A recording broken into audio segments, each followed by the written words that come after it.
కోసం పరిశుద్ధ గ్రంథంలో నుండి పరమగీతము రండి. పరమగీతము 6వ అధ్యాయము. పరమగీత గ్రంథం 6వ అధ్యాయము 11వ వచనాన్ని చదువుకుందాం. దయచేసి చదవండి. పరమగీత గ్రంథం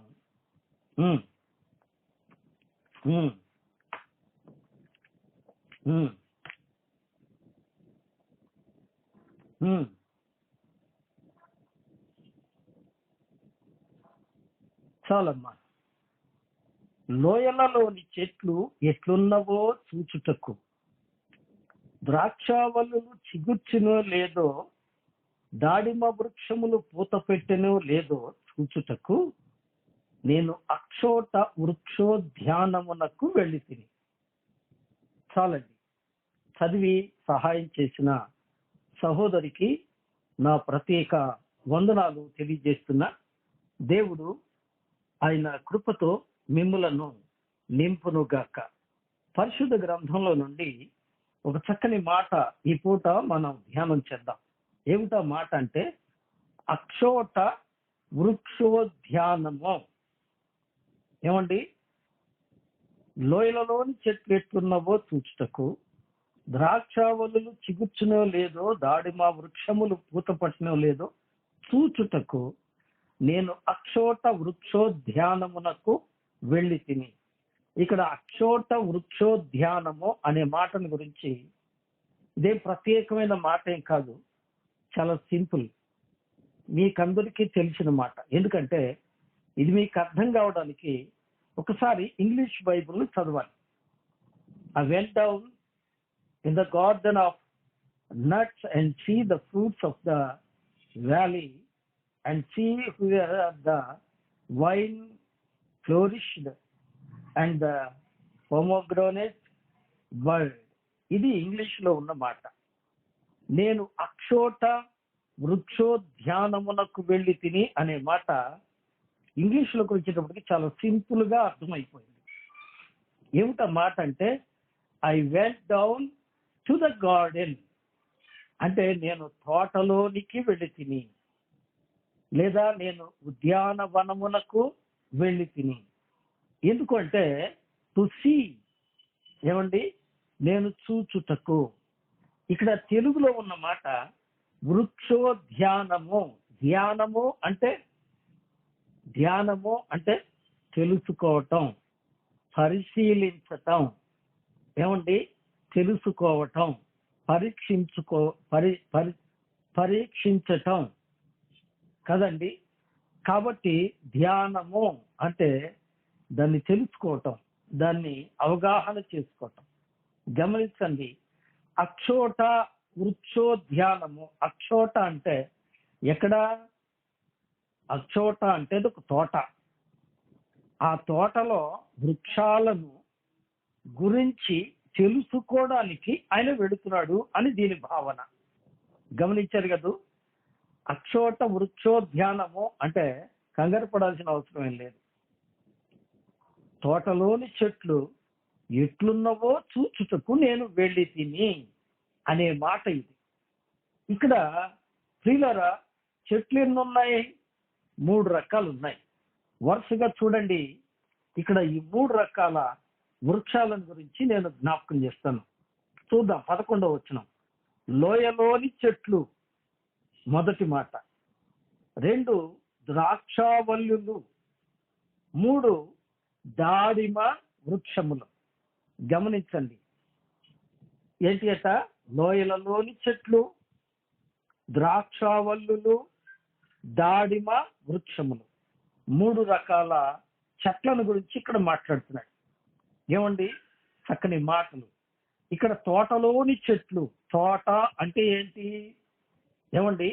తోట అంటే మనకు అర్థమయ్యే విధంగా మనం చెప్పుకోవాలి అంటే ఒక చిన్న మాట చదువుకొని మనం ముందుకు వెళదాం.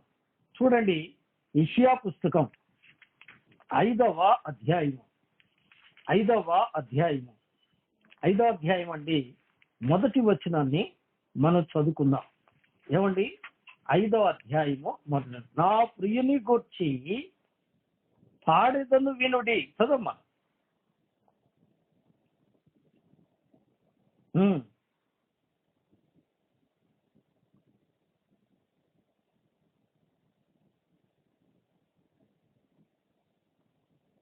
చాలమ్మా.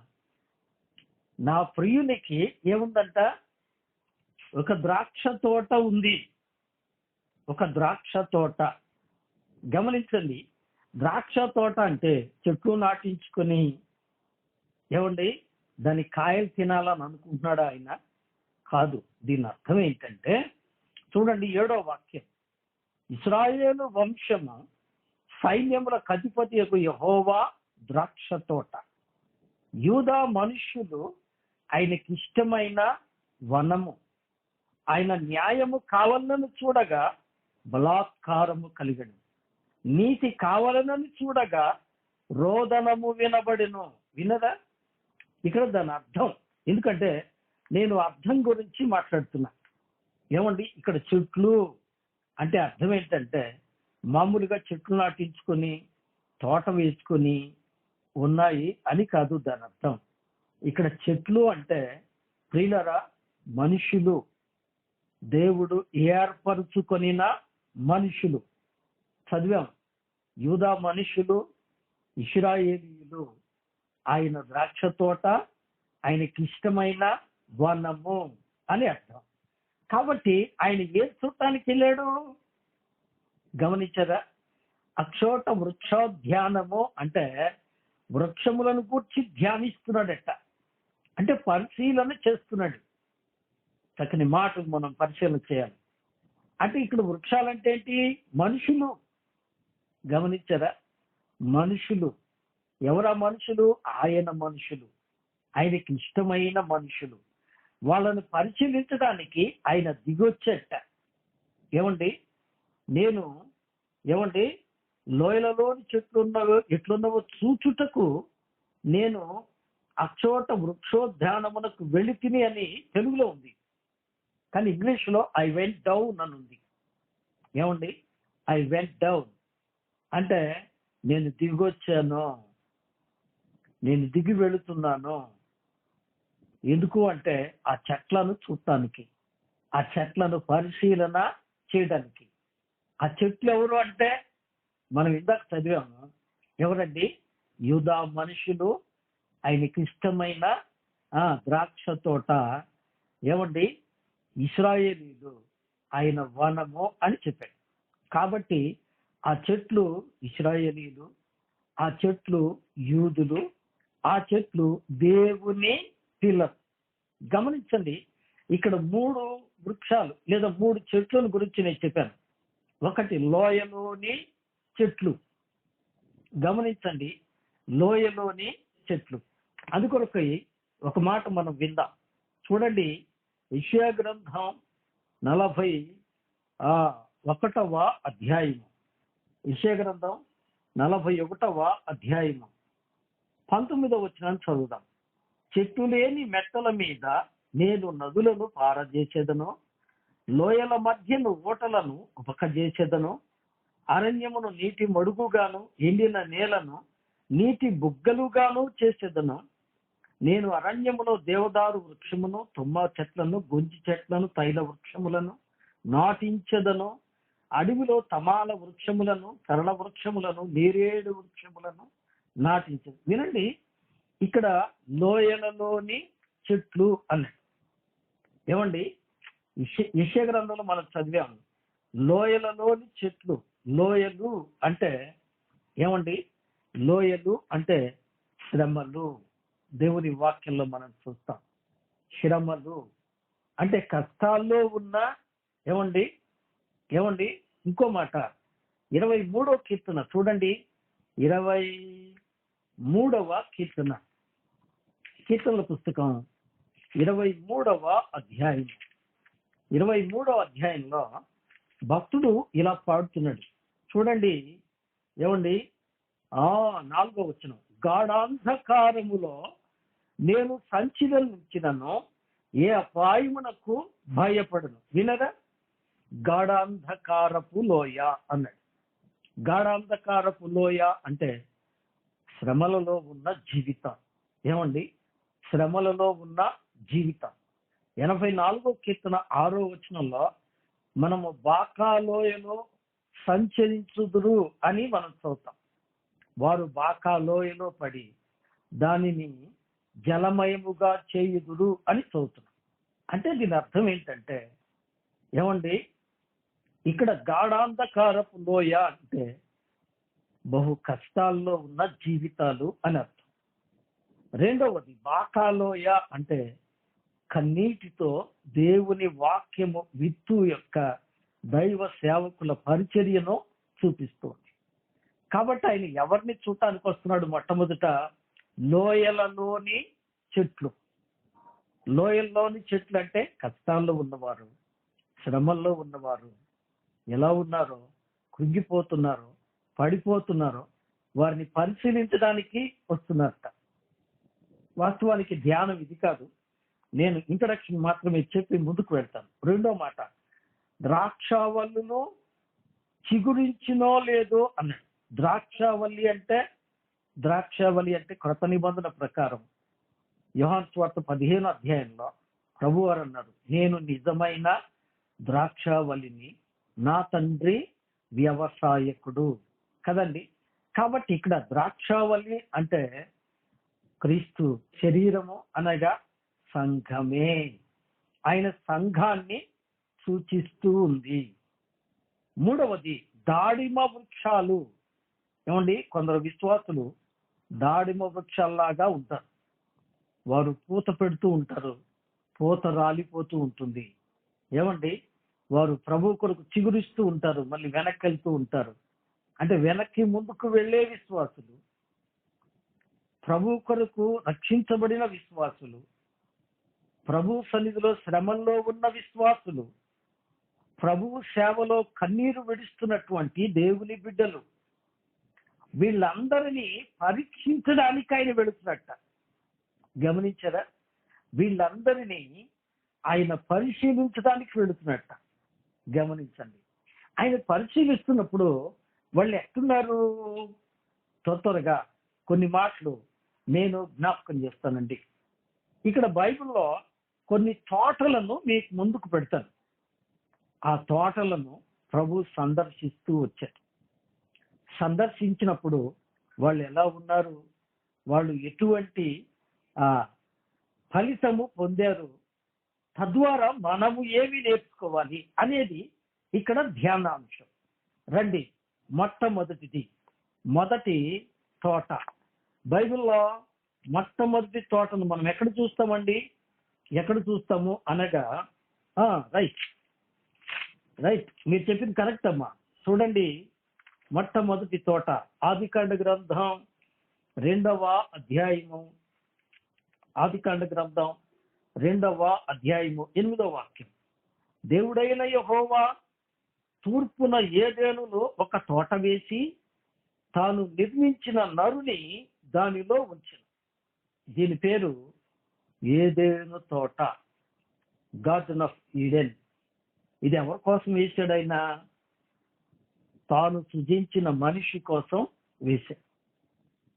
అక్కడ ఆ మనిషి నుంచి ఆ మనిషికి తోడుగా సాటి అయిన సహాయాన్ని ఇచ్చి ఆ తోటను సేద్యపరచమని దేవుడు చెప్పారు. అయితే తరువాత ఇప్పుడు రండి, ఆదికాండ గ్రంథం 3వ అధ్యాయము 8వ వచనం.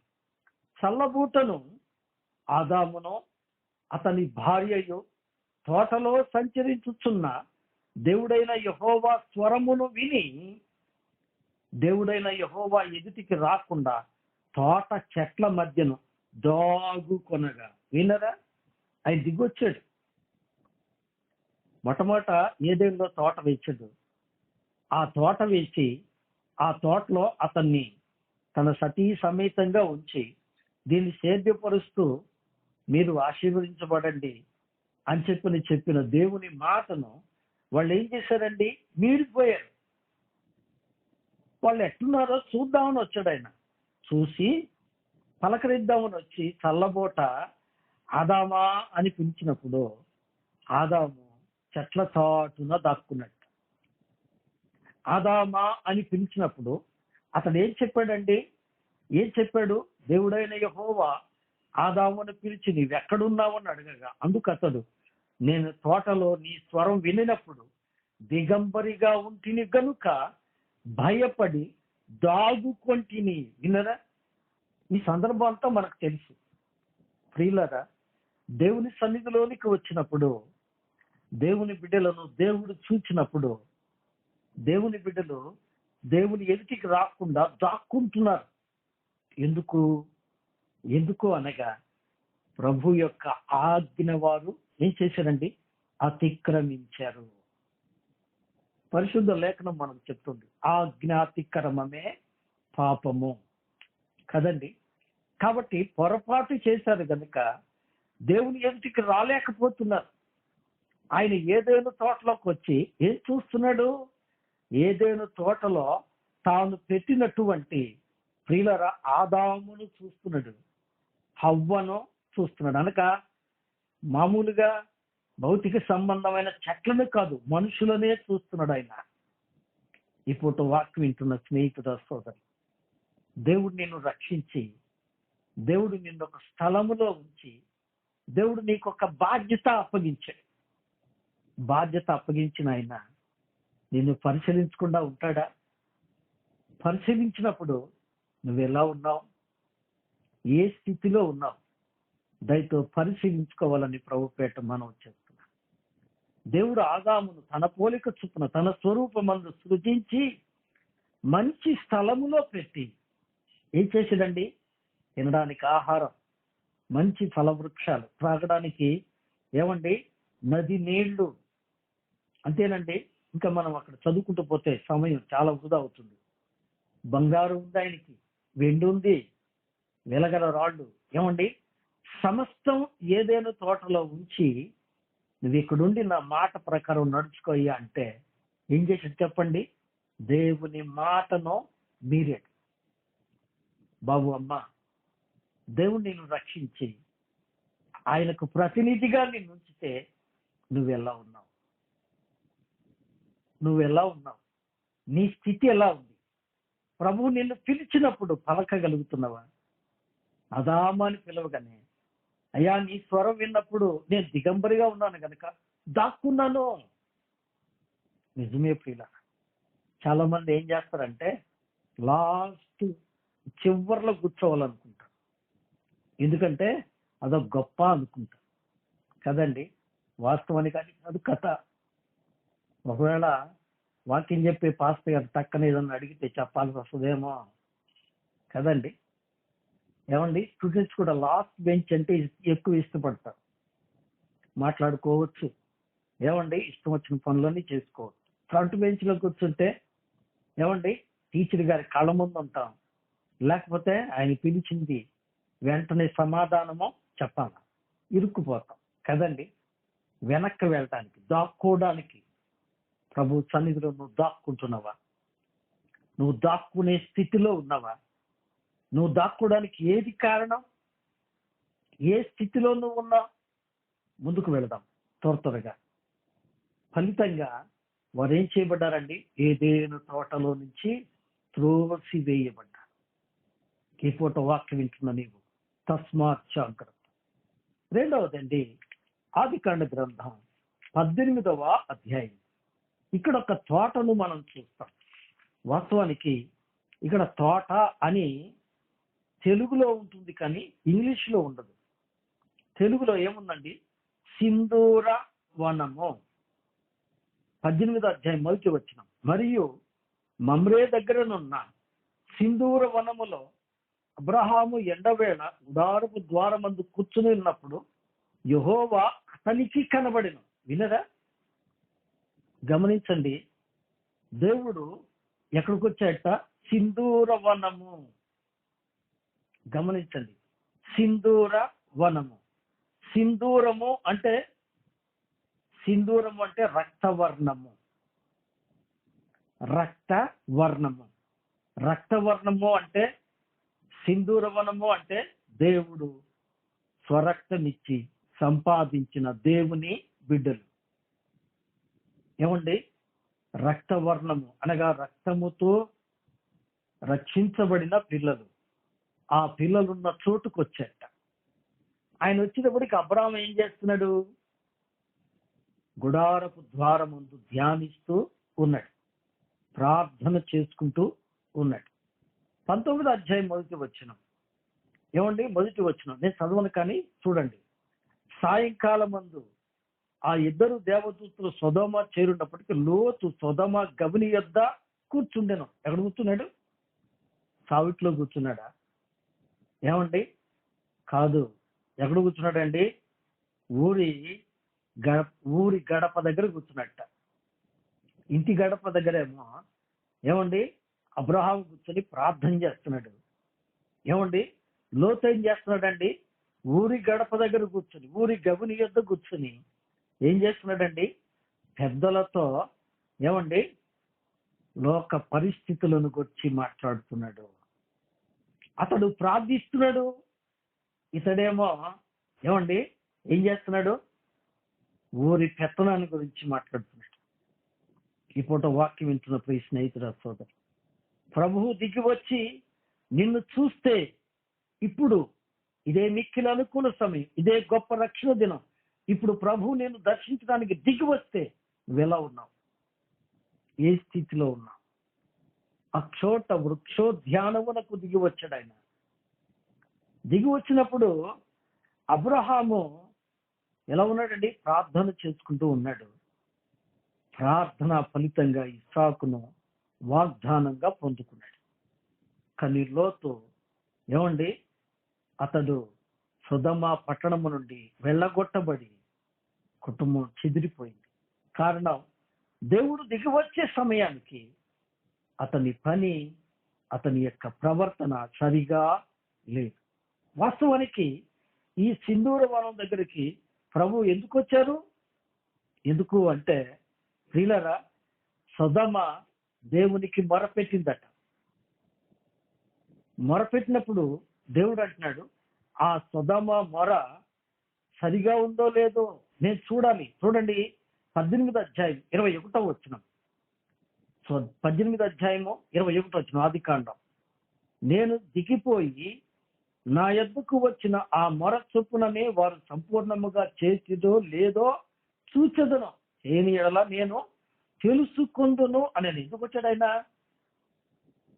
ఆ సొదొమ పట్టణం మొరపెడుతుంది, అబ్బా వీళ్ళు చేసే పాపాలని భరించలేకపోతున్నానయ్యా, దేవుని బిడ్డల ముసుగులో ఎన్నో ఘోరాలు చేస్తున్నారు, వీళ్ళ బాలేదు, నేను భరించలేకపోతున్నాను, వీళ్ళకి ఏదైనా శిక్ష విధించు అని ఆ పట్టణం మొరపెట్టిందట.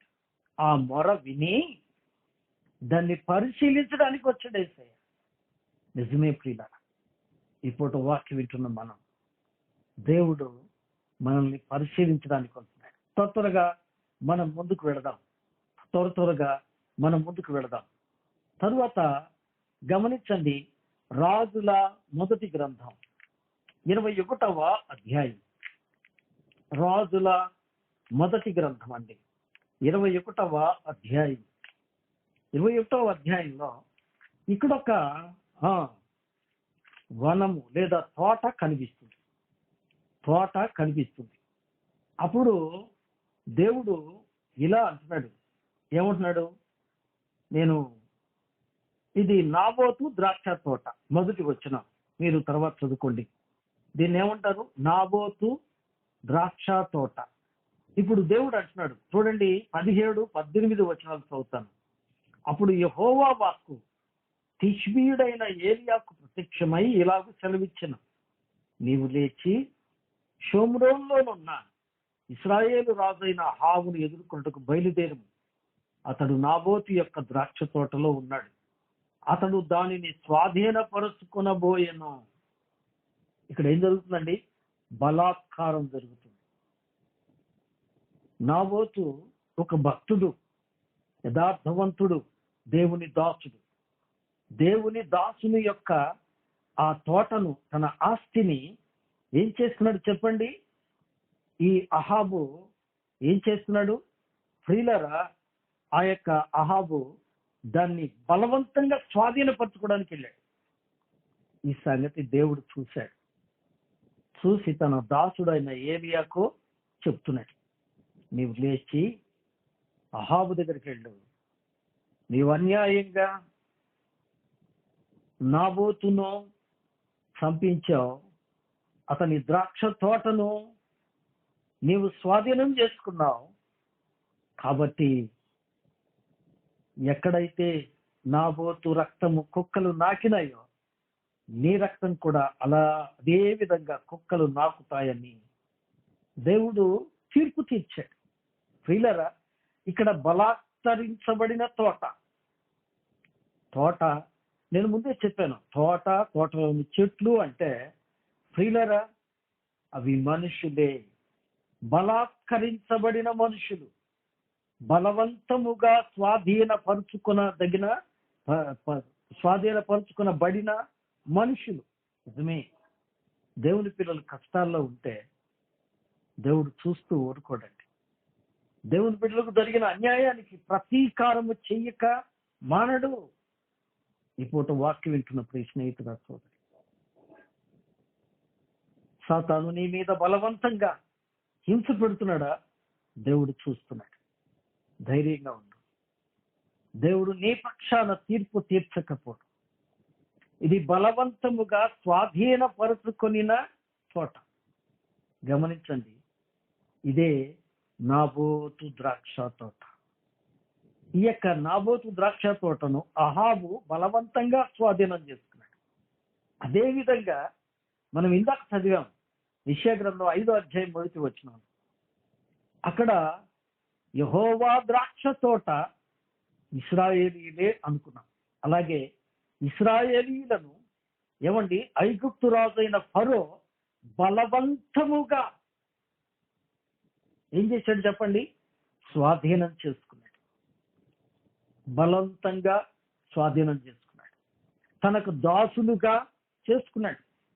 వారి మీద బలమైన సంకెళ్ళు పెట్టి వారిని హింస పెడుతున్నాడు. దేవుడు చూచాడు. మోషేతో చెప్తున్నాడు. ఏమండి నిర్గమకాండం 3వ అధ్యాయం 4వ అధ్యాయంలో ఏం చెప్తున్నాడండి? నా ప్రజలైన ఇశ్రాయేలీయులు పెట్టిన మొర నాకు వినపడింది. వారి మీద బలవంతముగా చేయుచున్న బానిసత్వపు సంఖ్యలను తెంపడానికి నేను వచ్చాను అని ప్రభు చెప్పారు.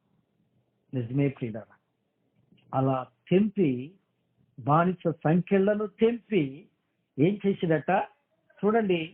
దేవుని వాక్యంలో నుండి కీర్తనల గ్రంథం 80వ అధ్యాయం. కీర్తనల గ్రంథం 80వ అధ్యాయం. త్వరగా వెళ్తున్నాను ఎందుకంటే సమయం వృధా అవుతుంది. కీర్తనల గ్రంథం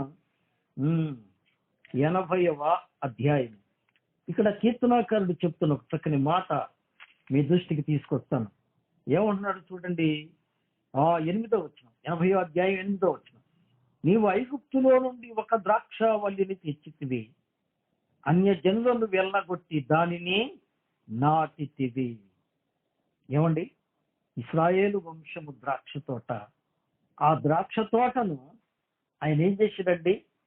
ఏమండి, అన్యజనులను వెళ్ళగొట్టి ఏమండి ఆయన పాలు తేళ్లు ప్రవహించు దేశమైన ఆ యొక్క దేవుడు ఎంచుకొనిన దేశములో వారిని నాటాడు. వారిని ఎలా నాటాడండి? యెషయా గ్రంథం 5వ అధ్యాయం మనం ఇందాక చదివాం. ఏమండి చూడండి, మొదటి వచనం. నా ప్రియుని గూర్చి పాడేదను, అతని ద్రాక్ష తోటను బట్టి నాకు ఇష్టుడైన వాడిని గూర్చి పాడేదను. సత్వ భూమి గల కొండ మీద నా ప్రియునికి ఒక ద్రాక్ష తోట ఉండెను. ఆయన దానిని బాగుగా త్రవ్వి రాళ్లతో ఏరి అందులో శ్రేష్టమైన ద్రాక్ష తీగలను నాటించెను. దాని మధ్యను బురుజు ఒకటి వేయించి ద్రాక్ష తొట్టిని తొలిపించెను. ద్రాక్ష పండు ఫలింపవలనని ఎదురు చూచుచుండెను, కానీ అది కారు ద్రాక్షలు కాచెను. వినరా?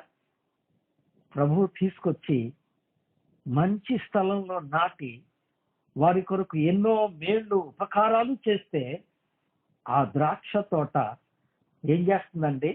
కారు ద్రాక్షలు కాసిందట. ఎటువంటి కారు ద్రాక్షలు? ఏమండి, ఎటువంటి కారు ద్రాక్షలు అంటే మత్తయి సువార్త 21వ అధ్యాయం ఇక్కడ ఒక చక్కని ఉపమానం మనకు కనబడుతుంది. ఈ ఉపమానములో ప్రభువే చెప్పాడు. ఏం చెప్పాడో చూద్దాం త్వరగా. మత్తయి సువార్త 21వ అధ్యాయం 21వ అధ్యాయంలో 21వ అధ్యాయంలో అమ్మా చదువమ్మా 33వ వచనం కదా. 33వ వచనం. మరి యొక్క ఉపమానం వినుడి. యజమానుడొకడు ఉండెను. అతడు ద్రాక్ష తోట నాటించి దాని చుట్టూ కంచె వేయించి అందులో ద్రాక్షల తొట్టి తొలిపించి గోపురము కట్టించి కాపులకు దాన్ని గుత్తకిచ్చి దేశాంతరమో పోయి పండ్ల కాలము సమీపించినప్పుడు పండ్లలో తన భాగము తీసుకొని వచ్చుటకు ఆ కాపుల యొద్దకు తన దాసులను నంపగా ఆ కాపులు అతని దాసులను పట్టుకొని ఒకని కొట్టిరి, ఒకని చంపిరి, మరి ఒకని రాళ్ళు రువ్వి.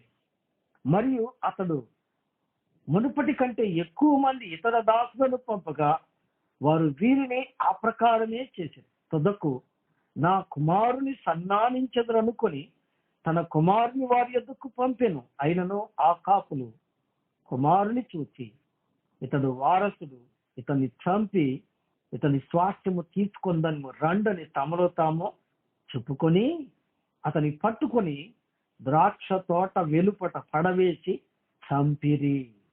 వినరా? ఈ భాగం చదివినప్పుడు మనకేం అర్థమవుతుందండి?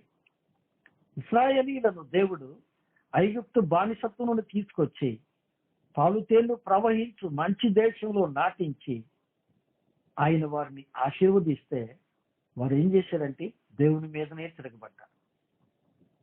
దేవుని ప్రవక్తలను చంపారు.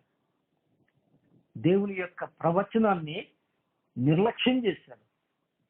చివరికి ఆయన కుమారుడని యేసు క్రీస్తును వారు ఏం చేశారండి? సిలువ వేశారు. ఏమండి? నిజమే. అక్షోట వృక్షోద్యానము ఆ దినాన ఆయన చూడటానికి వచ్చి ఏమండి వారి పాపాన్ని బట్టి వారికి నేటికి రక్షణ లేకుండా చేశారు. గమనించారా? రక్షణ లేకుండా చేశారు. అయితే వారి మీదకి ఆయన తీర్పు పంపిస్తున్నాడు. అందుకే ఇక్కడ అంటాడు, ఆ కాపులు ఆ ద్రాక్ష తోట యజమానుడు వచ్చినప్పుడు ఆ కాపులను ఏమి చేయును అనేను. అందుకు వారు ఆ దుర్మార్గులను కఠినముగా సంహరించి వాటి వాటి కాలములను తనకు పంటలు చెల్లించుటకు ఇతర కాపులకు ఆ ద్రాక్ష తోట గుత్తకిచ్చునని ఆయనతో చెప్పిరి. వినడా? వాళ్ళని నరికేస్తాడట. ఏమండి? నరికేయకుండా ఆయనే అడ్డుపడ్డాడు. ఎందుకంటే ప్రభు అన్నాడు, ఏ మనుష్యుడు నశించడం నాకు ఇష్టమో లేదు. తను సృజించుకున్నాడు. తను సృజించుకొని తన ఊపిరి పోసి తన ప్రాణాన్ని దారబోచిన ప్రభు వారిని నశింపజేస్తాడా? లేదు. అందుకనే సర్వమానవాడి పాప పరిహారం కొరకు ఆయన ప్రియులరా సిలువలో త్యాగం అవడానికి వారి కొరకు విజ్ఞాపన చేస్తున్నాడు. ఏమండి? ఇది గెత్సెమనే తోట. రండి రండి దేవుని వాక్యంలోనికి వెళ్దాం. యోహాను సువార్త అండి, యోహాను సువార్త 18వ అధ్యాయం. యోహాను సువార్త 18వ అధ్యాయం 18వ అధ్యాయం త్వరగా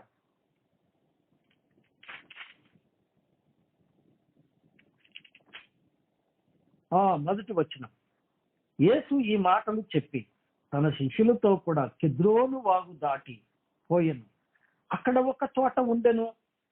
దానిలోనికి ఆయన తన శిష్యులతో కూడా వెళ్ళెను. ఎక్కడికి వెళ్ళారు ఆయన? మనం మత్తయి సువార్తలో చదివిన, మార్కు సువార్తలో చదివిన ఆయన గెత్సేమనే అను చోటుకు వెళ్ళెను అనుంది. ఇక్కడ యోహాను సువార్త 18వ అధ్యాయంలో ఏముందంటే అక్కడ ఒక తోట ఉందట. గెత్సెమనే అనేది ఒక తోట. ఈ గెత్సెమనే అనగా అర్థం ఏంటి? నూనె గానుగా. ఏమండి? నూనె గానుగా. అక్కడ ఒక తోట ఉంది. ఏం తోట అది? ఏమండి? ఒలీవల తోట. ఈ ఒలీవల తోటలో ఆయన ఏం చేస్తున్నాడండి? ప్రార్థన చేస్తున్నాడు. ప్రభువా, నేను వీరందరి కొరకు ప్రాణం పెట్టుచున్నాను. నేను వీరందరి కొరకు ప్రాణం పెట్టడానికి సిద్ధపడుతున్నాను. అవును ప్రియులారా, మనందరి పాప క్షమాపణ కొరకై ఆయన ప్రాణం పెట్టడానికి సిద్ధపడిన తోట గెత్సెమనే తోట. ఆయనకు ఎదురు తిరిగిన ఇశ్రాయేలీయులు నశించకూడదని, అలాగే లోకమందు మనుషులందరూ కూడా నశించకూడదని, సర్వలోక పాప పరిహారం కొరకై తన్ను తాను బలి చేసుకోవడానికి సిద్ధపడిన చోటు ఏమండి? అదే గెత్సెమనే తోట. ఆ తోటలోనికి ప్రభు వచ్చి ఏం చేస్తున్నారండి? మానవాళిని పరిశీలించి వారి కొరకు ప్రాయశ్చిత్తమును సిద్ధపరుస్తున్నారు. ప్రాయశ్చిత్తమును సిద్ధపరిచి ఆయన తన్ను తాను బలి చేసుకున్నారు. ఏమన్నారండి? తండ్రి, నీ చిత్తమైతే ఈ గిన్నె నా యొద్ద నుండి తొలగించు, అయినను నీ చిత్తమే సిద్ధించునుగాక, ఈ పాత్ర నేను త్రాగుతాను అన్నారు. కాబట్టి ఆయన సర్వమానవాడి కొరకై ప్రాణము పెట్టిన, త్యాగమైపోయిన, పాప క్షమాపణ తెచ్చిన, రక్షణ తెచ్చిన చోటు గెత్సెమనే తోట. గెత్సెమనే తోట. ఏమండి? మరొక చోటు ఉంది. మరొక చోటు రక్షణను ముగించి పునరుద్ధానుడై ప్రభు తిరిగి లేచిన చోటు. రండి, నేను త్వరగా వివరణ ఎక్కువ ఇవ్వడం లేదు, అందుకే చూద్దాం. యోహాను సువార్త 19వ అధ్యాయం. యోహాను సువార్త అండి 19వ అధ్యాయం 40-41 వచనాలు చూద్దాం. అంతటా వారు యేసు దేహమును ఎత్తుకొని వచ్చి యూదులు పాతుపెట్టు మర్యాద చొప్పున ఆ సుగంధ ద్రవ్యములు దానికి పూసి నారబట్టలు చుట్టిరి. ఆయనను సిలువ వేసిన స్థలములో ఒక తోట ఉండెను. ఆ తోటలో ఎవడునో ఎప్పుడునో ఉంచబడని కొత్త సమాధి ఒకటి ఉండెను. ఆ సమాధి సమీపములో ఉండెను గనుక ఆ దినము యూదులు సిద్ధపరచు దినమందున వారు అందులో యేసును పెట్టిరి. విన్నదా? దీన్ని ఏమంటారు చెప్పండి? సమాధుల తోట అంటారా? కల్వరి తోట అంటారా? గొల్గతా తోట అంటారా? ఆయనను సిలువ వేసిన చోట ఒక తోట ఉండెను. ఏమండి? ఈ యొక్క సమాధి మన పాపమును భరించిన క్రీస్తు శరీరం సమాధిలో పెట్టబడి సమాధిని జయించి తిరిగి లేచి.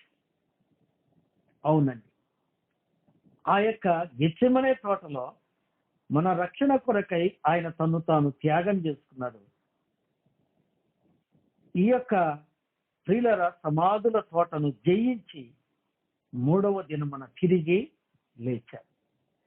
ఆ తోటలోనే యోహాను సువార్త 20వ అధ్యాయంలో ఆ తోటలోనే మరియ ప్రభువు కొరకు కనిపెట్టింది.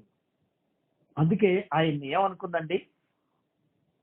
20వ అధ్యాయము 15వ వచనం తర్వాత చదువుకోండి. ఆయన తోటమాలి అనుకొని, ఏమండి అక్కడ తోట ఉంది, ఆ తోటమాలి అనుకుని ప్రభువును కదండి మరియ ఏమనుకుందట? ఆయన తోటమాలి అనుకుందట. ప్రభు ఆమెను పలకరించారు మరియా అని. అప్పుడు ఆమె కన్నులు తెరవబడ్డాయి. రబ్బూని అంది. అనగా ఈ తోటలో మరణమును మురింగి వేసిన ప్రభు పునరుద్ధానుడై తిరిగి లేచి మనందరికీ జయం ఇచ్చాడు. అందుకనే కొరింథీ పత్రికలో భక్త పౌలు అంటాడు 15వ అధ్యాయంలో, మొదటి కొరింథీ పత్రిక 15వ అధ్యాయంలో కదండి, ఏమండి? అవును, యేసు క్రీస్తు ద్వారా మనకు జయం అనుగ్రహించిన దేవునికి స్తోత్రము కలుగును కాక. కదండి, నిజమే. యేసు క్రీస్తు ఆ తోటలోనికి వచ్చి ఆ తోటలో బలైపోయి ఆ తోటలో పునరుద్ధానాన్ని పంచిపెట్టి మనందరినీ తన ద్రాక్ష తోటగా చేసుకున్నాడు. ఆ ద్రాక్ష తోటలో ఉన్న మనం ఎలా ఉన్నాం? ఆఖరిగా పరమగీత గ్రంథం 6వ అధ్యాయము. పరమగీత గ్రంథం 6వ అధ్యాయము ముగించుకుందాం. 2వ వచనం లేదా మొదటి నుంచి చదువుదాం. స్త్రీలలో అధిక సుందరి వగుదాన, నీ ప్రియుడు ఎక్కడికి పోయెను? అతడు ఏ దిక్కునకు తిరిగెను? మనము పోయి అతన్ని వెతుకుదము రమ్ము. ఉద్యానవనమందు మేపుటకును పద్మములను ఏరుకొనుటకును నా ప్రియుడు తన ఉద్యానవనమునకు పోయెను, పరిమళ పుష్ప స్థానమునకు పోయెను. విన్నరా? ప్రియుడు ఎక్కడికి పోయాడట? ఉద్యానవనమునకు. ఇదేంటిది? తన ఉద్యానవనము. దీని అర్థం కూడా మనం నేర్చుకోవాలి. ఏంటది? ఎక్కడికి వెళ్ళాలి?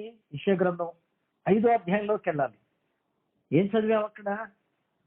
ఇశ్రాయేలీయులు ఆయనకిష్టమైన ద్రాక్ష తోట, యూదా జనాంగము ఆయనకిష్టమైన వనము. ఆయన ఎక్కడికి వెళ్ళాడట? తన ఉద్యానవనానికి వెళ్ళాడట. తన ఉద్యానవనం ఎక్కడుంది? తాను ఎక్కడైతే నాటుకున్నాడో, దేన్నైతే పెంచుకున్నాడో, ఈ వచనము ఆయన రెండవ రాకడను చూపిస్తుంది. ఆయన తిరిగి తన ఉద్యానవనానికి వెళ్ళాట. ఎందుకు వెళ్ళాడు అండి? ఉద్యానవనమందు మేపుటకును పద్మములను ఏరుకుంటకును. ఎక్కడ మేపుతున్నాడు ఆయన? ఏమండి, ఎక్కడ మేపుతున్నాడు? 2వ అధ్యాయము పరమగీత గ్రంథం 2వ అధ్యాయము 16వ వచనం. నా ప్రియుడు నావాడు, నేను అతని దానను, పద్మములున్న చోట అతడు తన మందను మేపుతున్నాడు. పద్మాలు అంటే ఏమండి? పద్మము అంటే గమనించండి, దీనికి కూడా మనం అర్థం వేసుకోవాలి కదా. పరమగీత గ్రంథం 2వ అధ్యాయం మొదటి వచనం. నేను షారోను పొలములో పూయి పుష్పము వంటి దానను, లోయలలో పుట్టు పద్మము వంటి దానను. 2వ వచనం. బలు రక్కసి చెట్లలో వల్లీ పద్మము కనబడినట్లు స్త్రీలలో నా ప్రియురాలు కనబడుతున్నది. గమనించరా? ఇప్పుడు చెప్పండి, ఏమండి? పద్మములున్న చోటు, దీన్ని పద్మాల తోట అనాలా? ఆయనకి ఇష్టమైన వనం. ఏమండి? రక్షించబడిన దేవుని పిల్ల సమూహం, అదే సంఘము. ఆయన సంఘానికి వస్తున్నాడు.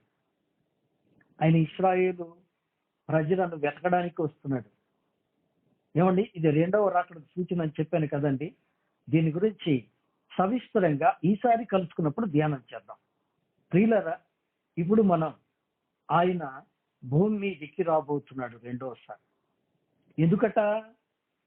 1 మేపుతున్నాడు, 2 ఏరుకుంటున్నాడు. ఏమండి? 1 మేపుతున్నాడు, 2 ఏరుకుంటున్నాడు. మనం కనుక చూస్తే మత్తయి సువార్త 24వ అధ్యాయం 30వ వచనంలోను వ్రాసుకోండి. మార్కు సువార్త 13వ అధ్యాయం 26వ వచనంలోను, అలాగే లూకా సువార్త 21వ అధ్యాయం 27వ వచనంలోను, ఏమండి? మహామహిమతోను మనిషి కుమారుడు ఆకాశ మేఘారూఢుడై వచ్చును అని ఉంది అక్కడ. వచ్చి ఏం చేస్తాడట? తన దూతలను పంపించి, ఏమండి, తనకిష్టులైన వారిని ఏరుతూ ఉన్నాడు. ఇంతకు నువ్వెలా ఉన్నావు? ప్రభు రాబోతున్నాడు. ప్రభు వచ్చి, ఏమండి, భక్త పౌలు అన్నాడు. భక్త పౌలు ఆర్భాటముతోనూ దేవుని బూరతోనూ ప్రభువు దిగివచ్చును. ఏమండి? దిగివచ్చును. ఆయనతో కూడా మనము మేఘముల మీద కొనుక్కోబడదు. మేఘాల మీద అంటే, మేఘం అంటే బస్సు కాదు, లారీ కాదు, విమానం, అంతకంటే కాదు. విమానంలో కూర్చోవచ్చు, బస్సులో కూర్చోవచ్చు. బస్సులో కూర్చోవచ్చు, విమానం అంటే భయమే నా పోటీ కొంతమందికి. ఎందుకంటే పైన పోయింది కదా, రాలిపోడుద్దేమోనని. కానీ మేఘం అంటే ఏంటి? అదొక పొగ, అంతేనా? మహిమ, బైబిల్లో చాలా అర్థాలు ఉన్నాయి. పొగ వంటి మహిమ. ఏమండి, మేఘం అంటే ఏముంటుందండి? ఏముండదు, నథింగ్. ఆ మేఘం మీదకి ఎక్కాలి అంటే మేఘం మీదకి ఎక్కే శక్తి కావాలి. అందుకే యెషయా గ్రంథం 60వ అధ్యాయం 8వ వచనంలో మనం చదివితే ఏమండి, ఏముంది అక్కడ? చదువుదాం. యెషయా గ్రంథం 60వ అధ్యాయము 8వ వచనం. మేఘము వలెను ఎగయు గువ్వల వలెను తమ గోళ్లకు ఎగిసి వచ్చుతున్న వీరెవరు అనుంది. వాళ్ళు ఎక్క వెళ్తున్నారట? మేఘం లాగా వెళ్తున్నారట కదండి. 8వ వచనం. మేఘము వలెను ఎగయు గువ్వల వలెను గోళ్లకు ఎగిసి. ఎట్ట వెళ్తారట? మేఘం అంటే ఈ మట్టి దేహం, ఈ రక్తమాంసములతో కూడిన దేహం, ఈ దేహాన్ని విడిచిపెట్టి మహిమ దేహాన్ని ధరించుకోవాలి.